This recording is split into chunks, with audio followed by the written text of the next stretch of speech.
If you have been struggling to get sales from your design work or understanding what you really need to do to make money, I have the workshop for you. On September 23rd, I'm hosting my first ever Profitable Designer Workshop. This 1-day, 3-hour workshop is only $97, but I have a discount for all my podcast listeners. Go to carinagardnercourses.com/profit and put in the code podcast for $50 off. I can't wait to see you more profitable. Welcome to the Make and Design Podcast. I'm your host, Carina Gardner.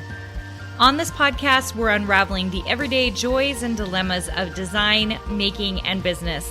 For makers who want to be designers and for designers who are makers, this is your inside scoop to help you grow your business and bring more creativity to your life. Hey guys, today I wanted to share with you, I started my next fabric line last month and I started dabbling and playing with it. And I was just like, what would I tell my Design Suite members is a great way to start a fabric line? And I was like, well, what did I do? What did I actually do to start this new fabric line? And so I kind of dug in, followed my process, and I was like, oh my gosh, I spend so much time journaling. And so I'm calling it journaling, but it's truly also mapping out. And I just thought I would talk to you about kind of how some of my bigger projects almost always start with me writing out lots of things about that project. So I thought I would let you in a little bit on that process. Now, those of you, especially in Design Suite, when you're designing and you're just like making stuff, like especially if you're doing like mass production, like for me, that's silhouette files, 10 a week or 20 a week. I'm not journaling for that because those are quick projects. I like have it in my head. I know what I'm going to do. I design it quick and then we're done. For bigger projects, anything with a collection, I'm talking about scrapbooking paper lines. Anytime I have done in the past, like dishware for my brand, or I did like a set of bracelets for my brand, things like that. My process is different. And I hadn't really even realized it until I started thinking about it. As I was thinking about how do I tell people, like, what are some things you could do that would level you to the next level, who would get you to that next level. Okay. And when I really sat down and started thinking about it, I was like, oh my gosh, I spend a lot of time with pen and paper, which makes sense because that's why I have an Ink Club membership. And it's not called Crafting Club, and it's not called Sewing Club, and it's not called Art Club. It's called Ink Club because I think all good things actually start when you start really thinking out the process and inking it up, like writing down all the things. Okay. So let me tell you a little bit about what I do. So when I'm starting a new line, I usually, it's almost always drawn from whatever I'm into at that moment, whatever I'm thinking about. The line that's coming out this year, which is not until November, so very much into the future, it's called, well, I don't think I'm even allowed to tell you guys what it's called yet because it's not even for pre-sale. Okay, I can't tell you what it's called, but the name of it was because I couldn't go on a particular trip that I had planned on going on in 2020.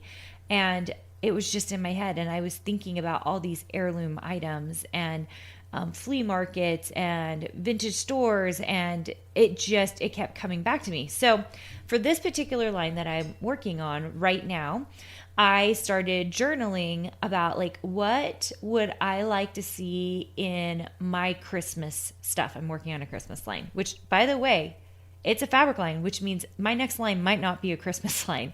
Just because I'm working on a Christmas line doesn't mean that I actually will get it, first of all. Second of all, if it will even come out in the timeline I want it to come out.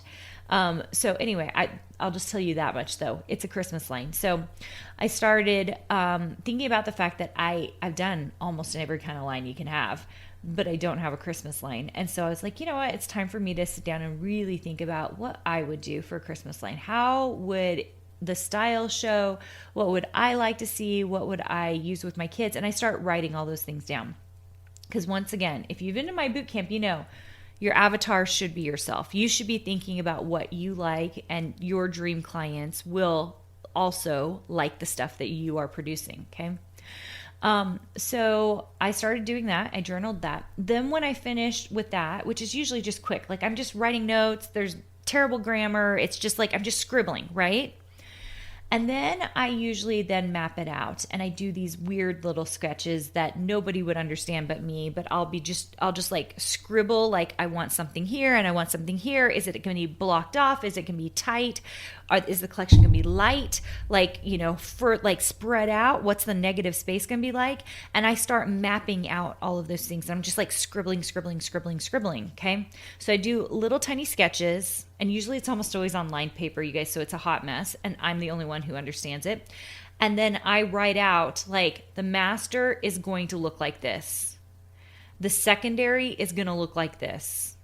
The third in the line, the tertiary, it's going to be a damask. Very often, you guys will see there's a damask in my next upcoming line. That's the third on that.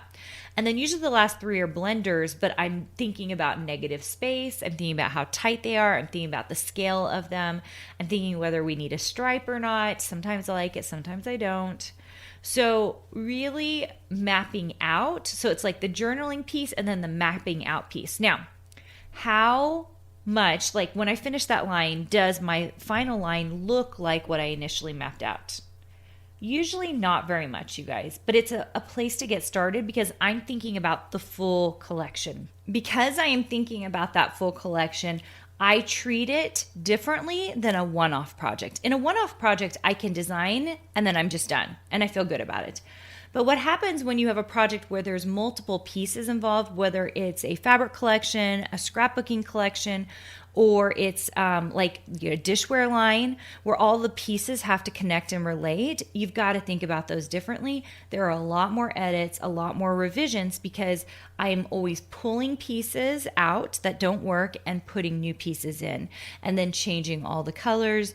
Also leveling up the pieces. I know when this new line comes out, I actually am really excited because I videotaped some of the damask and I've shown on my Instagram feed where I've made this damask. It is the bare minimum flat piece of damask. And I want to show you, I have like pictures of where it was at the beginning, where it was in the middle, and then where it was in the end. It is a very different damask. And it's because at every level, I'm leveling it up. I'm changing it a little, making it more sophisticated and making it a better piece. And that takes time, okay? It just does. So I'm going to offer up this tiny bit of advice to all designers who are working on collections, not one-offs. If you're working on one-offs and you're spending time journaling, no. I'm going to tell my Design Suite members, don't do that. You just want to be designing, okay?